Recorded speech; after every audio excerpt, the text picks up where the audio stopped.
Albania Radio. She's on air. Dhe jemi rikthyer këtu në Top Albania Radio me gocat tona dhe doktoreshën. Po, doktoresha, un kam një pyetje për ty personalisht. Ti vetë ke komplekse kur del para pasqyrës ose kur shikon këto vajzat e bukura në rrjetet sociale? Për momentin nuk kam, se çka kam pas komplekse i kam bërë gjitha, kështu që nuk është. Nuk e më. Jo. Po sa po më fillon një kompleks i vogël, e sigurt që po e bëj atë gjë. E hel qafa. Po. Mendon se vajzat dhe gratë janë bërë shumë të ashpra me veten në kohën që ne po jetojmë? Mendoj se po. Sot është standard bukurie që s'duhet kesh qime, sot është standard bukurie që s'duhet kesh thinja, s'mund të kesh rrudha, mendoj se po. Kush i solli këto standarde? Rrjetet sociale, meshkujt, vetë vajzat apo? Jo, këto standarde i solli industria, ata që duan të shesin. Por nëse bën një krahasim me vitet 70 ose 80, perceptimi për të bukurën ka qenë tjetër gjë.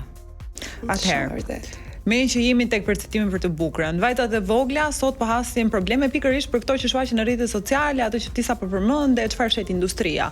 Çfarë do t'i thojë një vajzë që është 18 vjeçare por ka pasiguri në pamjen e saj? Cilat janë këshillat që do t'i thoja? Unë mendoj se të jesh 18 vjeç, je në kulmin e bukurisë dhe të freskisë tënde, edhe me ato imperfeksionet e vogla, me ato aknet e moshës ose me ato lëkurën e yndyrshme, goca që ndonjëherë djersin se është normale, është hormonale. Nuk ka asgjë që mund të ta marrë dritën që ti ke brenda vetes, dhe unë besoj dhe uroj fort që brezi i ri të ushqejë në radh parë mendjen dhe shpirtin, të bëhet shumë e zgjuar, shumë e zonja, të punoj fort, sepse aparenca është diçka që nuk do jetë aty për gjithë jetën. E rëndësishme është që të bëhet smart dhe të bëhet e zonja. Pra mësoni fort, shkoni në shkollë, merrni ato provimet. Ky është mesazhi im dhe bëni të zonjat e vetes. Pastaj, nëse keni kështu pasiguri tipit flokët, qerpiku, thori, gjoksi, ka gjithmonë zgjidhje për gjithçka. Kohët e fundit kemi parë shumë personazhe publike të cilët kanë deklaruar dhe kanë pranuar që kanë pasur ndërhyrje estetike. Një ndër to ka qenë edhe Xheneta, a mendon se edhe kjo ka qenë një arsye që njerëzit ndoshta janë ndier më komfort për të pasur një ndërhyrje dhe vet ata? Nuk mendoj se është një formë influence, patjetër, por nuk mendoj se është e vërtetë, sepse ndonjëherë gjërat e ndaluara janë ato që ti dëshiron më shumë. Edhe ka qenë para shumë vitesh kur dikush bënte buzët, kështu si në fshehtësi, nuk e tregonin dhe gjitha gocat e dinin që ti kishe bërë, ama e dëshironin dhe më tepër. Jo, mendoj që kjo është thjesht liri e fjalës dhe është mindset, është ti jesh open minded, ti jesh mendje hapur, dhe të transmetosh mesazhe sinqeriteti. Nuk ka asgjë të keqe që ti, nëse ke për diçka, t'ja thuash një femre e cila mund të ketë pasiguri të vogla në jetën e vet. Doktoresha, janë vitet ndërhyrja që vajzat e reja kërkojnë më shumë sot? Është e vërtetë që sot vitet janë ajo që është shumë e shprehur si ndërhyrje që ne bëjmë, sepse sot për vitet ka disa trajtime më pak invazive. Nëse dikur për shembull neve bënim ose proteza ose filler, dhjam që quhet BBL, Brazilian butt lift, sot ka dhe disa trajtime më pak invazive që bëhen në klinik edhe janë më të thjeshta, më pak kohë rikuperimi që nuk kërkojnë anestezi të përgjithshme. Po cilat janë metodat më të sigurta të paktën, sepse asnjë metodë nuk është 100% e sigurt, sepse në mjeksi asnjëherë gjërat nuk janë si në matematik. Çdo kush nga ne është i ndryshëm dhe patjetër që për herë nëse ka ndërhyrje mund të ketë komplikacione. Por asnjëra nga këto metoda nuk është e sigurt. Dhe ti pak më parë na the që kjo metodë pra për zbardhimin e viteve është lehtësisht e mundshme edhe nëpërmjet palestrës. Pse vajzat po e kërkojnë?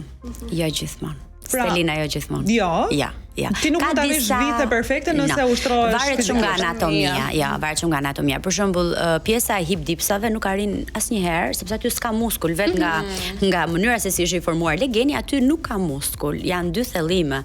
Dhe ka paciente, ka vajza të cilat e kanë shumë të shprehur atë. Dhe sado që mund të bëjnë palestër, mund të kenë një vite shumë të bukur nga pas, ama në anësorja nuk do jetë asnjëherë nuk mund të mbushet. Patjetër që është trend bukurie edhe ky. Nuk do të thotë A që ja vlen rreziku ama në këtë vështrimin tuaj? nëse bëhet nga profesionist, nga njerëz që dinë t'i aplikojnë sakt, po, patjetër, jep një lloj impakti shumë të madh, edhe vetëm me disa ti si mililitër doktor, filler ti arrin. kemi, e Po, mundsojmë. e bëjmë shumë. Sepse shumë vajzave largohen. Çfarë jep, domethënë, ideja jote është e fillerat, te operacioni, bibili, silikoni. Varet gjithmonë silikoni jo asnjëherë. Unë nuk di të aplikoj silikon, nuk e kam bërë kurrë sepse normalisht është një produkt që është permanent edhe nuk është i duhur për trupin, është kthehet në kancer me kalimin e viteve, krijon granuloma, krijon disa topa që mund të migrojë, është i rrezikshëm realisht. Po për fillerin, se thonë Filleri që i migron viteve, edhe jo gjithmonë. Sot ka në treg fillera që janë certifikuar, cilët janë shumë okay për sa i përket organizmit dhe nuk japin komplikacione, janë steril.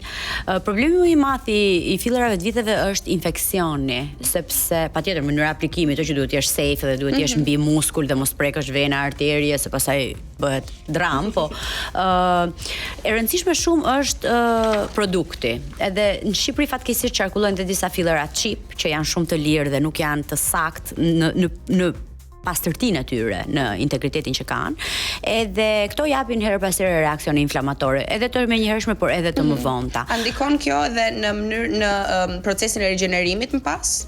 Po nuk shërojnë, janë pacientë që vinë me temperaturë 40 gradë, me qelb, me infeksion, çdo gjë që është infektuar, që është injektuar, është e infektuar, duhet drenuar kirurgjikalisht, pastaj duhet ndjekur me antibiotik, ndërkohë që duhet jetë një procedurë shumë më e thjeshtë, që shërohet mesatarisht për 4-5 ditë edhe mund të kesh vite shumë bukura. Kur i tregon Cilat këto janë, gjëra, po, mua më faleminderit. shkon në mendje direkt të pyes, më fal Nikol, po kush është operacioni që dhem më shumë?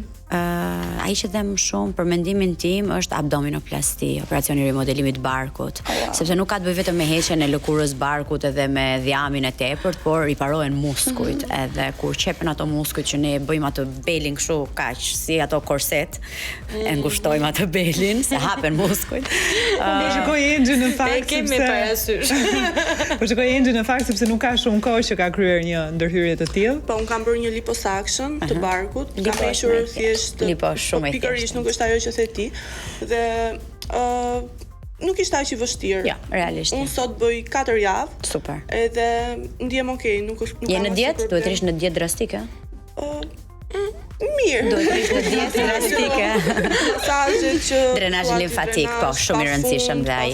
Por duhet mbash një dietë, sepse patjetër. shiko çfarë ndodh. Ne kemi të gjithë të njëjtin numër qelizësh dhjemore. Ai që është më i shëndosh, thjesht këto qeliza i ka pak më të mëdha, pak më çiçone. Në momentin që ne bëjmë liposuction, heqim shumicën e këtyre qelizave. Dhe nëse ti shëndoshesh, çfarë ndodh? Ti nuk vë më aq shumë te zonat që ne kemi hequr, por merr në zonat të tjera, të trashën krah, trashet qafa, në fytyrë, domethënë deformohesh. Dhe 3 muajt e parë trupi është shumë inteligjent, 3 muajt e parë trupi tenton me domosdoshmëri ta zëvendësoj atë dhjam që ne kemi hequr. Dhe nivelet e leptinës janë shumë të larta. Leptina është hormoni uris që ne na jep hunger. Edhe ti duhet ta mundësh atë 3 muajt e parë. Kështu që you have to duhet të bësh fasting edhe duhet ta mbash dietën shumë mirë. Ndërkohë ka edhe nga ato klinika estetike të cilat kanë çmime goxha më të lira se sa ndonjë klinik tjetër dhe ndoshta vajzat mund të tundohen për të bërë këto ndërhyrje atje. Gabim.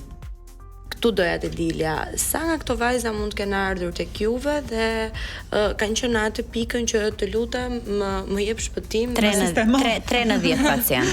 3 në 10. Dhe kush kanë qenë gabimet më të shpeshta? Po, zakonisht, për shembull, fillera të injektuar keq, fillera të lirë, cheap, që nuk japin të njëjtin rezultat. Infeksione, sepse s'ka fare kushte steriliteti, s'ka koncept se çfarë janë dorezat sterile ose gjërat kur aplikohen me agë sterile. Domethënë, këto janë pastaj gafa, janë klinika që duhen mbyllur, jo që mund të vazhdojnë të punojnë dhe të marketohen. Këto janë gabimet më të shpeshta.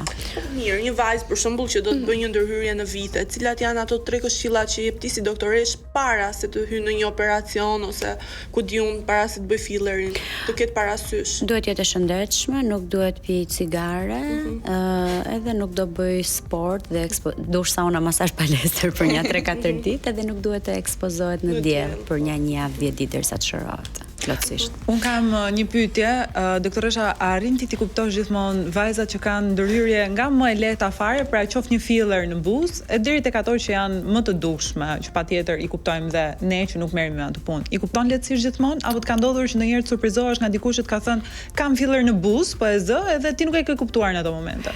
99% të rasteve arrin ti kuptosh, sepse syri edukohet me tjetër nivel ekzaminimi. Kështu që, por ti mund të gjykosh kush është bërë bukur dhe kush nuk është bërë bukur. Qartë. Por që e kupton. 99%. Plus që unë dhe po se kuptova kam një ekon klinik edhe i vë atë ekon. Okej, mos gënjej. Ulu tani. Kështu që e din dhe nuk ngënjejnë. Nga këtu që jemi në studio, ti arrin ta kuptosh kush nga ne mund të ketë ndërhyrje? Po. Po. Kush janë vajzat? Nikoli, Stelina, Po. Edhe Enxhi, çka ke bërë, ne? Buza të treja. Të treja, okay. Super. Pjesë në boturit. Ja. Ja. Edhe unë 4. Na duhet të ishte të kanarat zot.